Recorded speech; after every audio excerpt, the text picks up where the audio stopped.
اللہ الرحمن الرحیم۔ اللہ اکبر لا الہ الا اللہ اللہ اکبر وللہ الحمد۔ ناظرین و سامعین، 1442 ہجری ماہ ذی الحج شروع ہے۔ عنقریب ہمارے پاس 10 ذی الحج کا دن تشریف لا رہا ہے، یعنی عید الاضحیٰ کا دن ہمارے پاس آ رہا ہے۔ تو چند ایک عیدین کے متعلق حدیثیں سماعت فرمائیں، اور پھر خاص طور پر نماز عید کا طریقہ آپ کے سامنے بیان کیا جائے گا۔ نبی رحمت شفیع امت صلی اللہ علیہ وآلہ وسلم کی حدیث مبارکہ کا مفہوم ہے، جو کہ ابن ماجہ شریف میں موجود ہے۔ فرمایا کہ جو عیدین کی راتیں یعنی عید الفطر اور عید الاضحیٰ کی رات جاگ کر عبادت کرے گا، فرمایا کہ جس دن لوگوں کے دل مر جائیں گے، اس بندے کا دل نہیں مرے گا۔ اور ایک اور حدیث مبارکہ کا مفہوم ہے، جو کہ ترغیب و ترہیب میں موجود ہے۔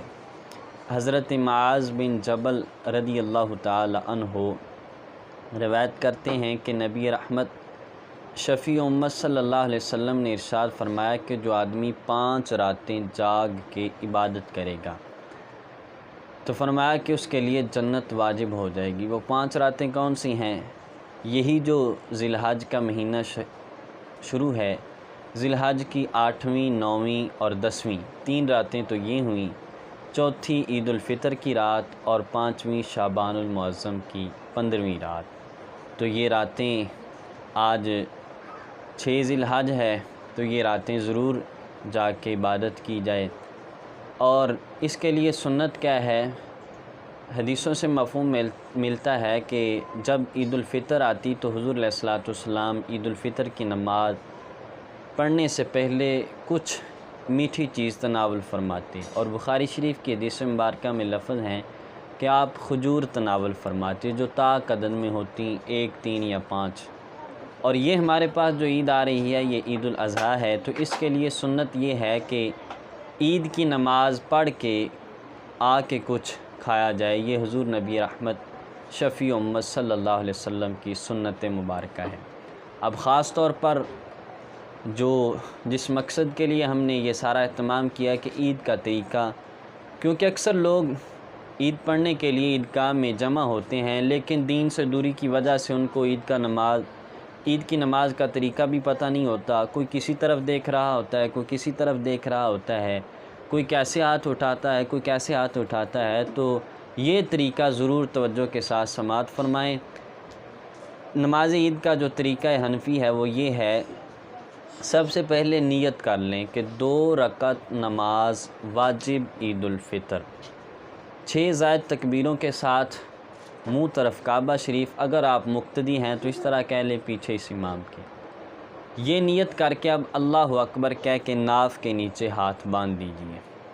اب سب سے پہلے امام بھی مقتدی بھی ثنا پڑھیں گے، یعنی سبحانک اللہم و بحمدک و تبارک اسمک و تعالی جدک و لا الہ غیرک، یہ ثنا پڑھیں گے۔ اب امام اللہ اکبر کہے گا، مقتدی بھی اللہ اکبر کہیں گے، امام اور مقتدی اللہ اکبر کہہ کے ہاتھ چھوڑ دیں گے۔ تیسری مرتبہ پھر امام اور مقتدی اللہ اکبر کہیں گے، اللہ اکبر کہہ کے ہاتھ چھوڑ دیں گے۔ چوتھی مرتبہ امام اور مقتدی اللہ اکبر کہیں گے اور اللہ اکبر کہہ کے ہاتھ باندھ لیں گے۔ تو یہ پہلی رکعت ہو گئی نماز عید کی۔ اب امام پڑھے گا، تعوذ پڑھے گا، تسمیہ پڑھے گا، یعنی اعوذ باللہ بسم اللہ پڑھے گا۔ اس کے بعد امام ہی قرات کرے گا، یعنی سورۃ فاتحہ پڑھے گا، کوئی چھوٹی سورت پڑھے گا۔ مقتدی خاموشی کے ساتھ کھڑا رہے گا۔ اب رکوع ہوگا، سجود یعنی 2 سجدے ہوں گے۔ دوسری رکعت کے لیے امام اور مقتدی کھڑے ہوں گے، تو امام سب سے پہلے جو ہے سورۃ فاتحہ پڑھے گا، پھر چھوٹی سورت پڑھے گا، اب اس کے بعد امام اور مقتدی پہلی مرتبہ اللہ اکبر کہہ کے ہاتھ چھوڑ دیں گے، دوسری مرتبہ پھر امام اور مقتدی اللہ اکبر کہہ کے ہاتھ چھوڑ دیں گے، تیسری مرتبہ پھر امام اور مقتدی اللہ اکبر کہہ کے ہاتھ چھوڑ دیں گے۔ اب ہاتھ چھوڑے ہیں، چوتھی مرتبہ امام بھی مقتدی بھی اللہ اکبر کہتے ہوئے رکوع میں چلے جائیں گے۔ اب رکوع کریں گے، سجدے کریں گے، تشہد اتحیات کی شکل میں بیٹھ کے تشہد، درود شریف اور دعا پڑھ کے دعائے مسورہ پڑھ کے سلام پھیر دیں گے۔ تو یہ ہے نماز عید، یعنی اس طریقے کے ساتھ عید کی نماز پڑھی جائے۔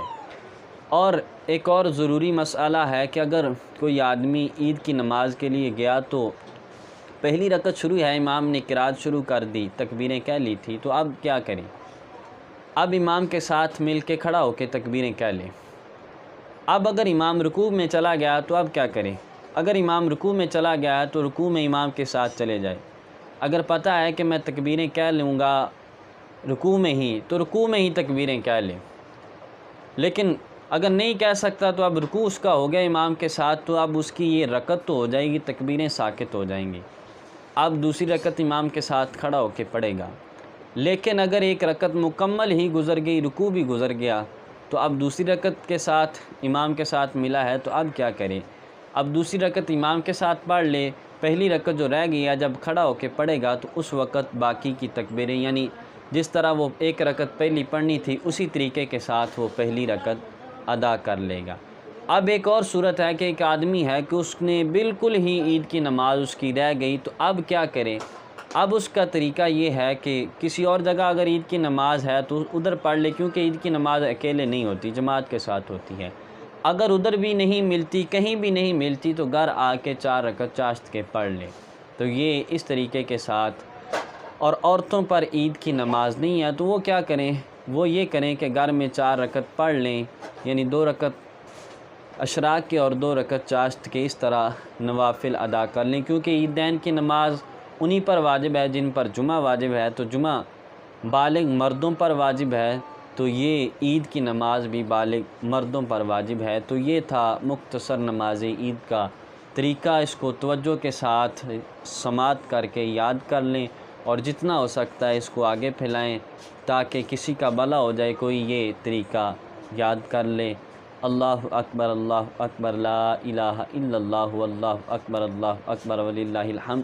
اور تکبیر تشریق کے حوالے سے ایک مسئلہ یاد آ گیا۔ تکبیر تشریق یہ 9ویں ذی الحج کی فجر کی نماز سے لے کے 13ویں کی عصر تک یہ تکبیر تشریق پڑھی جاتی ہے۔